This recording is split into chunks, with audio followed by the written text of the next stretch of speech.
مفتی صاحب بہت لوگوں سے سنا ہے کہ مرنے کے بعد روح 40 دن تک گھر آتی ہے اور زیادہ رونے سے میت کو عذاب دیا جاتا ہے، بار بار قبر پر جانے سے میت اپنی طرف بلاتی ہے، ان باتوں میں سے کون سی درست ہے؟ ایک بات درست ہے، باقی ساری غلط ہیں۔ حدیث میں آتا ہے ان المیت لیعذب ببکاء اہلہ علیہ، عربی الفاظ ہیں کہ میت پر عذاب ہوتا ہے اس کے گھر والوں کے رونے کی وجہ سے۔ اب سوال پیدا ہوتا ہے چیخو پکار کر کے رو رہے ہیں، عذاب اس بیچارے کو کیوں ہو رہا ہے؟ یہ تھوڑی رو رہا ہے۔ تو علماء نے اس کا جواب دیا ہے کہ اس پر لازم تھا، اس کو پتا تھا کہ جب میرے خاندان میں یہ رواج ہے کہ میں مروں گا تو گریبان پھاڑ پھاڑ کے چیخ چیخ کے پورا محلہ سر پہ اٹھایا جائے گا، تو اس نے اس برائی سے ان کو زندگی میں روکا کیوں نہیں؟ تو گھر کا سربراہ اس برائی کا ذمہ دار ہوتا ہے نا جو گھر میں ہو رہی ہے، اس کو چاہیے تھا وصیت کرتا کہ ہمارے یہ، کیونکہ جن خاندانوں میں رواج ہوتا ہے وہی ایسا کرتے ہیں، جن کے یہاں رواج نہیں ہے وہ ایسا نہیں کرتے۔ جب اس کو پتا تھا کہ میرے مرنے کے بعد ہا ہو چیخو پکار رونے کے مقابلے ہوتے ہیں باقاعدہ، جو نہیں رو رہا ہے وہ سمجھتے ہیں اس کو تو محبت ہی نہیں تھی، لہذا جس کو محبت نہیں بھی ہونا وہ بھی دکھانے کے لیے رو رہا ہوتا ہے بہت چیخ چیخ کے۔ تو صبر کا حکم ہے، رونے کی اجازت ہے، وہ تو محبت کا تقاضا ہے بھائی، لیکن ایسے چیخنا، عورتوں کی آوازیں گھروں سے چیخو پکار کی باہر جانا، یہ بہت بڑا گناہ ہے، اس پہ اتنی شدید وعیدیں ہیں، یہ اسلام میں جائز نہیں ہے۔ تو اس کو پتا تھا میرے خاندان میں یہ رواج ہے، تو نے وصیت کیوں نہیں کی؟ ان کو روکا کیوں نہیں کہ میرے مرنے کے بعد یہ حرکتیں نہیں ہوں گی؟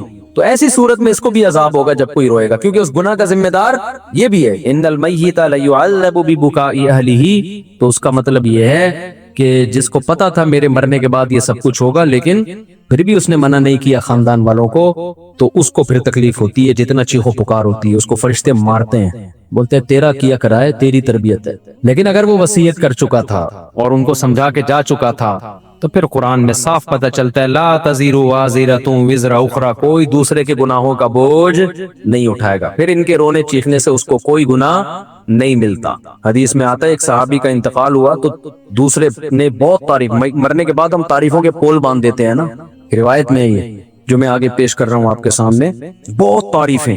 تو نبی نے فرمایا قبر میں اس کو فرشتے مارتے تھے اور پوچھتے تھے کہ بتا کیا تو واقعی میں ایسا تھا؟ یقیناً تو ایسا نہیں تھا، تو کیوں جھوٹی تعریفیں کروا کے گیا لوگوں سے اپنی؟ بعض لوگوں کی عادت ہوتی ہے نا کہ وہ اپنی جھوٹی تعریفیں کروا کے اپنے غلط امیج دنیا کے سامنے، جو یہ اچھا امیج ہوتا ہے لیکن وہ جھوٹا ہوتا ہے، تو امیج ایسا بنا کے، یہ لفظ امیج نہیں ہے، مجھے کسی نے بتایا امیج ہے نا، تو میں جو انگلش میں غلطی کیا کروں مجھے بتا دیا کرو میرے بھائی، میں کوئی انگریز امریکہ میں تھوڑی پیدا ہوا۔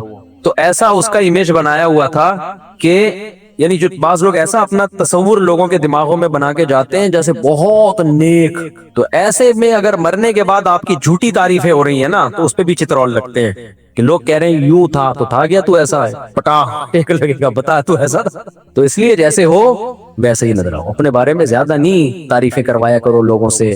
ہاں جو نعمتیں اللہ نے دی ہیں اس کا اظہار کرنے میں کوئی حرج نہیں ہے بھائی۔ غیر مسلم اگر خوبصورت ہے تو دیکھنے میں اچھا لگے گا، تو اس کا تو، اور مسلمان تہجد گزار بدصورت ہے تو دیکھنے میں اچھا نہیں لگے گا۔ تو اچھا لگنے کا تعلق مسلم یا غیر مسلم سے نہیں ہے، اگلے کی پرسنالٹی سے ہے۔ ہاں اعمال کے لحاظ سے اگر اچھا لگ رہا ہے پھر غلط ہے، اعمال کے لحاظ سے کافر اچھا نہیں ہو سکتا۔ تبھی ہم کہتے ہیں کافر کی خوبیوں کو بیان کیا کرو کہ بھئی ان لوگوں میں یہ خوبی، لیکن یہ کہنا کہ وہ مسلمانوں سے اچھے ہیں یہ زیادتی ہے بھائی۔ مسلمانوں سے اچھے کیسے ہو گئے؟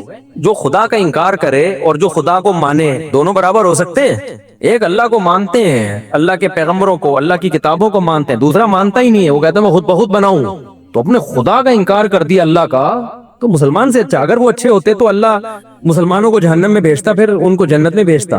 ہاں یہ کہنا درست ہے کہ ان چیزوں میں وہ مسلمانوں سے اچھے ہیں، اور سب مسلمانوں سے بھی نہیں، خاص جیسے پاکستانی مسلمانوں سے امریکی مسلمان کرپٹ نہ ہونے میں اچھے ہیں، جاپانی مسلمان پاکستانی مسلمانوں سے ڈسپلن میں اچھے ہیں، ڈسپلن ان کا بہت اچھا ہے، صفائی ستھرائی میں وہ پاکستانی مسلمانوں سے اچھے ہیں۔ تو پاکستانی کس چیز میں اچھے ہیں وہ سوچ رہا ہوں، ابھی کوئی دماغ میں آئے گا تو بتاؤں گا۔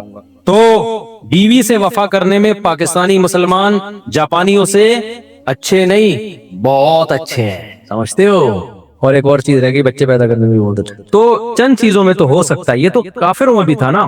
نبی صلی اللہ علیہ وسلم نے فرمایا خیارکم فی الجاہلیت خیارکم فی الاسلام، جو زمانے جاہلیت میں کافر اچھے تھے اسلام میں بھی وہی اچھے ہیں۔ اس سے پتہ چلا کافر میں بھی کوئی اچھا ہو سکتا ہے نا۔ تو یہاں اچھائی سے مراد ہے چند صفات میں اچھائی، غیرت میں، بہادری میں۔ تو بعض کافر بڑے غیرت مند ہوتے ہیں، بہادر ہوتے ہیں، سخی ہوتے ہیں، تو تو جب وہ اسلام لاتے ہیں تو وہ بہادری غیرت اور بڑھ جاتی ہے. تو صحابہ کرام زمانے جاہلیت میں سخی تھے, بہادر تھے, رشتہ داری جوڑنے کو اچھا سمجھتے تھے. یہی جب مسلمان ہوئے تو یہ وفا کس کے لیے استعمال ہوئی؟ پھر نبی کے لیے. اور جو منافق تھے مدینہ میں, وہ کم وقت اسلام لانے سے پہلے بھی 2 نمبر, اسلام بھی لانے کے بعد بھی 2 نمبر.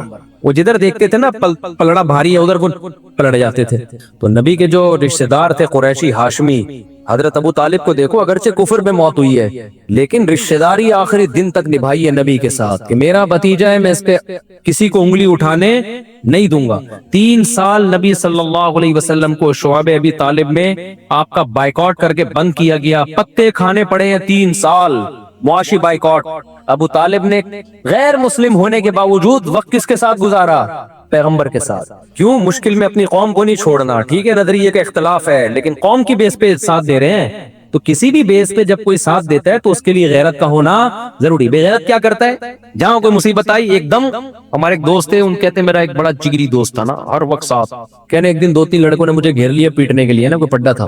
کہہ رہے, میں نے کہا کوئی بات نہیں, ہم بھی 2 ہیں نا, نمٹ لیں گے, دیکھیں گے.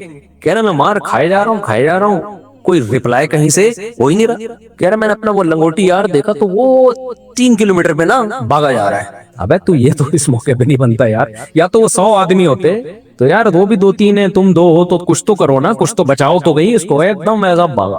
میں چھوٹا تھا تو میرے ساتھ ایک ہمارے کلاس فیلو اسکول کا لڑکا, ہم دونوں ڈبل سواری پہ آ رہے تھے. آپ کو پتا ہے کراچی میں ڈبل سواری پہ پابندی ہی رہی ہے. اب ہم تو محلے پڑوس میں ہی نکلے, کہیں آگے ٹریفک پولیس والا نا, ہم چھوٹے بچے تھے اس وقت, ایک تو عمر بھی پوری نہیں تھی, وہ بھی اللیگل کام.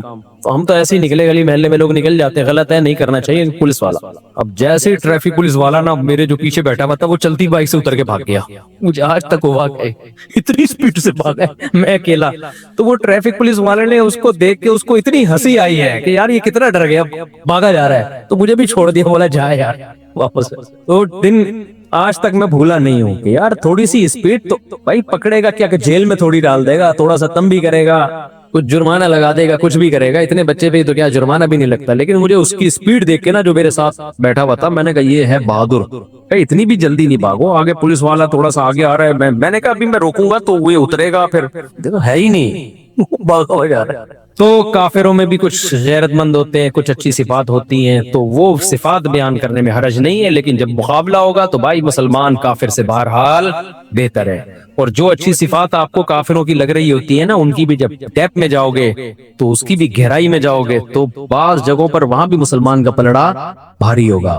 لیکن اس کے لیے الگ قسم کا چشمہ چاہیے, ان نظر سے دیکھا جائے گا. جو اپنے ماں باپ کے نہیں رہے وہ کیا رہ گئے, ان میں کیا انسان. جن کے اباؤں اور اماؤں کا مستقبل اوڑ ہاؤس ہو تو رہ کیا گیا. السلام علیکم. بعد اور میں غلام حیدر ول عبد الواحد, پورا شہر نسب لکھا ہوا ہے میرے بھائی. میری درخواست ہے کہ میرا نکاح ہو گیا, نام سے پتہ چل رہا ہے کہ آپ کا نکاح ہو گیا. میرا سسر شادی کرنے کی اجازت نہیں دیتا, وہ کہہ رہا ہے کہ مجھے اپنی بیٹی کی طلاق چاہیے, کسی بھی صورت میں بیٹی کی شادی نہیں کروں گا. آپ اس بارے میں اسلامی طریقے سے, اچھا کسی بھی صورت میں شادی نہیں کروں گا, اب اس بارے میں اسلامی طریقے سے مشورہ دیں کہ میں کیا کرنا چاہیے. دوسری شادی پر میرے بیانات موجود ہیں, اس کے کیا فضائل ہیں, اس میں کیا مشکلات ہیں, کس کے لیے جائز ہے, کس کے لیے ناجائز ہے. میں عمومی بیان کرتا ہوں, کبھی کسی فرد واحد کو میں ترغیب نہیں دیتا کہ تو کر لے. مجھے نہیں پتا کہ اس میں تپڑ ہے یا نہیں ہے, کبھی کسی فرد واحد کو میں ترغیب نہیں دیتا. میں کبھی ان کو نہیں پکڑ کے کہوں گا یار تم نے کیوں نہیں کی, اتنے عرصے سے بیان سن رہے ہو, تم کر لو. یہ میں کبھی بھی نہیں کرتا. حتیٰ کہ میرے دوست احباب میں 40 سال کے لوگ بھی ہیں جو ابھی تک کما رہے ہیں, ان کو بھی میں نے کبھی نہیں کہا تم نے شادی کیوں نہیں کی ہے. وجہ اس کی ہے کہ کسی کے پرسنل معاملات میں ٹانگ اڑانا یہ بہت غلط عادت. میں اگر کسی کو اسپیسیفک کسی فرد کو ترغیب دوں تم دوسری شادی کرو, مجھے نہیں پتا اس کا بیہیویئر پہلی بیوی کے ساتھ کیسا ہے, اس کے حقوق ادا کر بھی رہا ہے کہ نہیں کر رہا. ہو سکتا ہے وہ اس کو لٹکا کے رکھا ہو اور ہم اس کی 4 شادیاں کراتے پھر رہے ہوں, تو یہ تو ظلم ہو جائے گا نا. اور یہ بھی ممکن ہے حقوق ادا کر رہا ہو, تو یہ تمہاری ٹینشن ہے کہ تم حقوق ادا کر رہے ہو یا ادا نہیں کر رہے. ہم اسلام کا حکم بیان کریں گے جنرلی, افراد کو پکڑ پکڑ کے یوں سمجھانا کہ تو کر تو نہیں کر, یہ نہیں ہوتا. منع تو کیا ہے بہت سے لوگوں کو میں نے کہ تم نہیں کرو, کیونکہ جب مجھے ان کے حالات پتہ چلے, انہوں نے کہ مشورہ لیا نا, میں نے کہا تیرے بس کا نہیں ہے بھائی, تیری باتوں سے لگ رہا ہے تیری ٹانگیں ابھی کانپ رہی ہیں, تو نہیں, تیرے بس میں نہیں ہے. تو لیکن کسی فرد کو میں پکڑ کے ترغیب دوں کہ تم کرو, تم نے کیوں نہیں کی, تو ہاں مذاق میں دوستوں کی محفل میں ایک الگ بات ہوتی ہے, لیکن میں ویسے نارملی کبھی کسی کو ترغیب نہیں دیتا.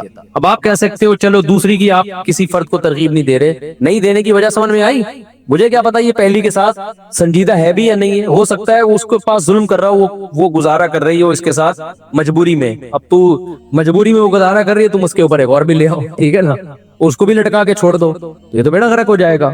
مجھے کیا پتا تم برابری کر سکتے ہو یا نہیں کر سکتے, پھر تم کر کہاں رہے ہو. بعض دفعہ آدمی شادی کر رہا ہوتا ہے, بھائی تم اتنی پیسے ہیں نہیں, تم شادی ڈیفینس میں کر رہے ہو, مالدار لڑکی سے کر رہے ہو, تو نہ تو اس کے قابل رہو گے نہ پہلی کے قابل. اس کا تو جیب خرچی 4-4 لاکھ روپے ہوتی ہے, پاکٹ منی. جو مالدار لڑکی ہے نا, پاکٹ منی اس پہ چل رہا ہوتا ہے 4 لاکھ پاکٹ منی. تو غریب آدمی بولے گا میں ٹماٹر بیچ کے 4 لاکھ تیری پاکٹ منی کہاں سے؟ تو بھائی تم نے کیوں کی ایسی جگہ پہ شادی؟ اپنی حیثیت دیکھ کے کرو نا, تم وہاں شادی کرو جو 5 روپے پاکٹ منی. ایسا ہوتا نہیں ہے, لیکن ایک مثال دے رہا ہوں میں.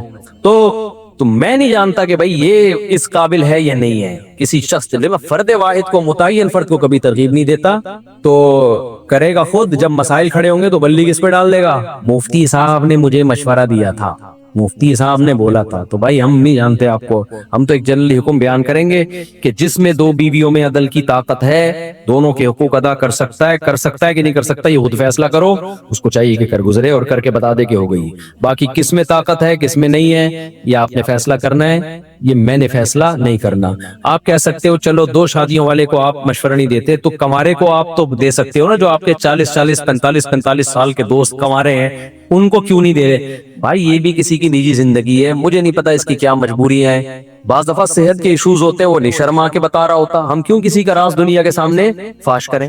وہ مجھے تھوڑی بتایا کہ میرے اندر طاقت نہیں ہے. بعض دفعہ طاقت ہوتی ہے, مرد ہوتا ہے پورا انسان, لیکن اور کوئی مسائل ہوتے ہیں اس کے, تو جب کسی کی ڈیپ میں جاؤ تو پتا چلتا ہے نا کس کے ساتھ کیا مسائل چل رہے ہیں. تو بھائی شریعت نے ہمیں حکم دیا ہے کسی کے پرسنل معاملات میں گھسنے کی آپ کو اجازت نہیں ہے, کہ یہ کیوں نہیں کر رہا ابھی تک میرے بیان میں 10 سال سے بیٹھ رہا ہے, اس نے ابھی تک دوسری شادی کیوں نہیں کی, اس نے پہلی کیوں نہیں کی. بھائی جان بیان میں بیٹھ رہے ہیں, نظریہ درست ہو رہا ہے, عمل کرنا نہ کرنا یہ اس کا ہیڈ ایک ہے, یہ ہمارا ہیڈ ایک نہیں ہے. اور نام بدگمان ہوتے ہیں. میرے جو دوست 45 سال کے ابھی تک شادی نہیں کی, وہ بدگمان بھی نہیں ہوتا, ان کا ذاتی معاملہ ہے, یہ خود بہتر سمجھتے ہیں. تو اس لیے میں آپ کو بھی ترغیب نہیں دوں گا. جن نے پرچی دی ہے نا, یہ مجھے نہیں پتا آپ کا اپنی پہلی وائف کے ساتھ سلوک کیسا ہے, آپ دوسری کر سکتے ہو نہیں کر سکتے. اب لوگ آتے ہیں میرے سسر کو سمجھا دے کہ مجھے دوسری کی اجازت دے دے.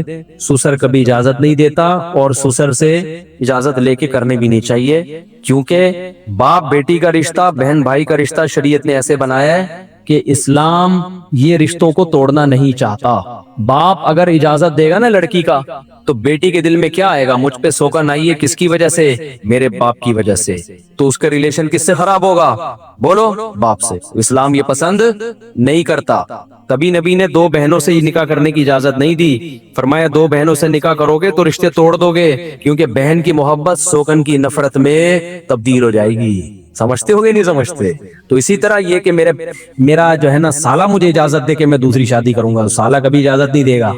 تو اس لیے وہ ہے سالہ, دوسرا اس لیے بھی نہیں اجازت دے گا کہ شریعت تو اس کو مکلف ہی نہیں بنایا اس کا. کیونکہ تم کرو گے تو بہن کا بھائی سے رشتہ کیا ہوگا, خراب. بہن بولے کہ میرا گھر تباہ کرنے والا میرا بھائی ہے. تو اس لیے بھائی یہ سسرال سے پوچھنے کا کام ہے ہی نہیں. تپڑ ہے تو پاس کر, ورنہ برداشت کر, یہ کام. اور کرو جب حقوق ادا کرو. تو کون کرے گا کون حقوق ادا نہیں, یہ مجھے نہیں پتا بھائی. اس لیے ہم جنرلی ایک شریعت کا حکم بیان کرتے ہیں. قرآن نے بھی حکم بیان کیا کہ جو 2 بیویوں میں برابری کرے وہ 2 3 4 شادیاں کرے. اللہ نے الگ الگ نام لے کے نہیں بتایا کہ انڈا موڑ پہ فلاں صاحب بھی کریں, اور پٹیل پاڑا پہ فلاں صاحب بھی کریں, اور ڈیفنس میں فلاں صاحب, اور 14ویں صدی میں فلاں لوگ کریں, اس اسٹیٹس کے لوگ کریں, اس اسٹیٹس کے لوگ نہ کریں. یہ کہیں نہیں, جنرلی حکم دے دیا بھائی جو ان قواعد پہ پورا اترتا ہے, ترغیب دے دی کرے. کیونکہ بیوہ طلاق یافتہ عورتیں سوسائٹی میں بہت زیادہ ہیں. تو اس لیے مجھے کبھی بھی یہ میرے پاس, کیونکہ بہت آتے ہیں لوگ, میرے ابا کو سمجھائیں, میرے ماموں کو سمجھائیں, میرے چاچے کو سمجھائیں. میں نے کہا بھائی میں اپنے والوں کو نہیں سمجھا سکا تھا, تمہارے والوں کو کہاں سے, اپنے والوں کو کون, ہم ان کو نہیں سمجھا پاتے, ہم تمہارے والوں کو بھی ذمہ داری ہم لیں. اور پھر جب پٹو گے تو ہم پہ بلی آئے گی. شادی تم کر رہے ہوگے, بلی کس پہ آئے گی؟ مفتی صاحب نے بولا تھا. تو کافی ہو گیا میرا خیال ہے. اور یہاں سے کسی نے کوئی سوال پوچھنا ہو؟ السلام علیکم مفتی صاحب. وعلیکم السلام. میری وائف اوپر ہے, میں آپ سے 2 منٹ بات کرنا چاہتا ہوں اکیلے میں. ابھی کر لیں. میری وائف اوپر, وہ آپ سے ملنا چاہتی ہے. ہم دونوں 2 منٹ لگیں گے سر, 2 منٹ, بہت دن ہو گئے. چلو پھر بیان کے بعد مل لیں. بھائی کو دے دو جلدی سے, بس نمٹاتے ہیں اس کو, ٹائم کم, مقابلہ سخت. صاحب آپ کے کچھ پہلے کے بیانات ہیں کہ آپ نے کہا تھا کہ وہ جب کربلا کا واقعہ ہوا تھا تو پانی بند نہیں ہوا تھا, تو اس پہ بہت سارے کلپ اور حدیثوں کے ریفرنس کیا تھا کہ پانی بند ہوا تھا.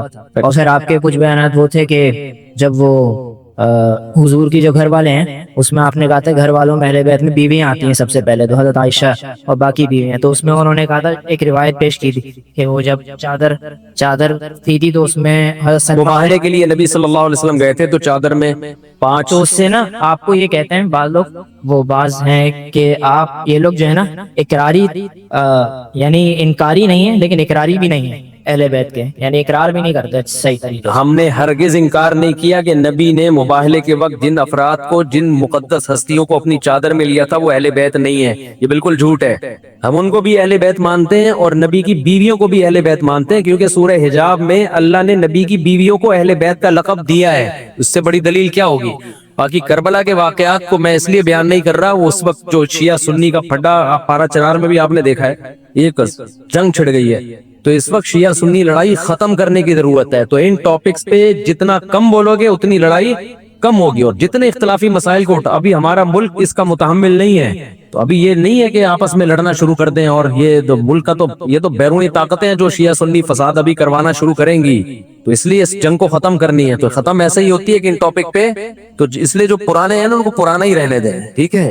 تو باقی کوئی اگر پھر بھی پوچھنا ہے تو تحریری لکھ کے بھیج دیں، تو ہم یہاں سے تحریری جواب بھیج دیں گے، لیکن انٹرنیٹ پہ کوئی بھی چیز جائے گی تو اس میں بڑا خطرہ ہوتا ہے کہ ایک فساد کھڑا ہو جائے گا۔ عالم کا کام یہ نہیں ہوتا کہ جو آتا ہے بس بولنا شروع کر دے، اس کو دیکھا جائے گا کہ اس کا اثر سوسائٹی پہ کیا پڑے گا، اور ان موضوعات کی ابھی ہمیں ضرورت بھی ہے یا نہیں ہے۔ اہل بیت سے محبت تو سب کے ایمان کا جزو ہے، اور اہل بیت کے تو ہم زیادہ قائل ہیں بھائی، ہم تو اہل بیت سے محبت کو اپنے ایمان کا جز سمجھتے ہیں۔ السلام علیکم۔ وعلیکم السلام۔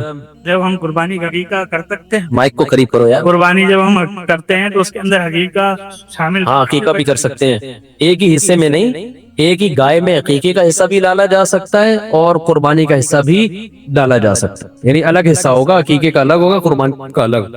اگر کوئی بندہ تشہد کی جگہ فاتحہ یا فاتحہ کے تشہد پڑھ لے سجدہ سہو کا کیا مجھے یہاں سجدہ سہو کرنا پڑے گا؟